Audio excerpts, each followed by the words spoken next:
پڑھنا بندے کا رات کے پیٹ میں، رات کے درمیانی حصے میں.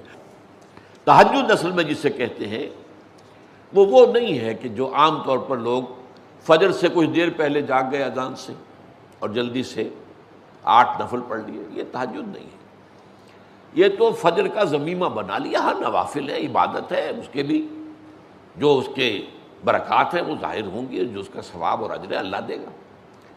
لیکن اصل میں جسے تہجد کہا جاتا ہے وہ رات کو سو کر پھر اٹھنا نیند کو توڑ کر اور پھر سو جانا اور پھر اٹھنا فجر کے لیے. جوف کہتے ہیں پیٹ کو کسی شے کے، جوف اللیل، رات کے بطن میں، رات کے درمیان میں، یعنی نصف رات گزر جائے اس وقت سے انسان جو ہے وہ نماز پڑھے اور پھر ثلث رہ جائے تو پھر جاگ جائے، پھر سو جائے اور پھر اس کے بعد اٹھے فجر کے لیے اور سنتیں پڑھے اور آئے مسجد کے اندر.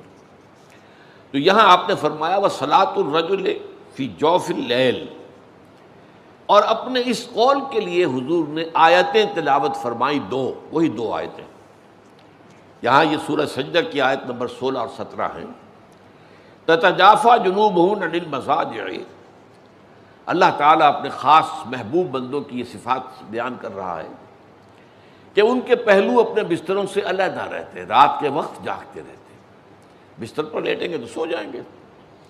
تَتَجَافَىٰ جُنُوبُهُمْ عَنِ الْمَضَاجِعِ يَدْعُونَ رَبَّهُمْ خَوْفًا وَطَمَعًا، وہ اس وقت اپنے رب کو پکارتے ہیں، دعائیں کرتے ہیں، خوف کے ساتھ بھی، اس کے مواخذے کا خوف، اس کے عذاب کا خوف، اس کی باز پرس کا خوف، اس کی ناراضی کا خوف، جہنم کا خوف، وطمعًا، اور طمع کس کی؟ اللہ راضی ہو جائے، اللہ کے اجر و ثواب کی بھی طمع ہو.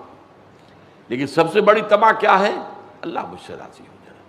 اس لیے سب سے اونچا مقام یہی ہے، رضی اللہ عنہم ورضوا عنہ، اللہ ان سے راضی ہو گیا، وہ اللہ سے راضی ہو گئے. یہ باہمی رضا ہے، بندہ اپنے رب سے راضی رہے. وہ ہے کہ تسلیم و رضا، جو بھی دنیا میں آ رہا ہے اس پر شکوہ، اللہ کا شکوہ زبان پر نہ لائے. جو بھی آ رہا ہے یہ میرے رب کی طرف سے ہے، وہ میرا مولا ہے، آقا ہے، دوست ہے، میرا خیر خواہ ہے. اسے معلوم ہے کہ اس شر کے پیچھے کون سا خیر آ رہا ہے، مجھے کیا پتا، مجھے تو شر نظر آ رہا ہے، خیر تو نظر نہیں آ رہا. اس لیے فرمایا گیا کہ ہو سکتا ہے عسیٰ ان تکرہوا شیئا وہو خیر لکم وعسیٰ ان تحبوا شیئا وہو شر لکم واللہ یعلم وانتم لا تعلمون.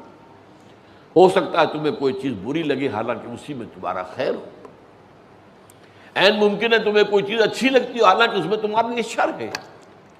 اللہ جانتا ہے، تم نہیں جانتے. اس کیفیت کے اندر دنیا کی زندگی گزارے، اللہ تعالیٰ آخرت میں اسے راضی کر دے گا، اللہ اس سے راضی ہو جائے گا.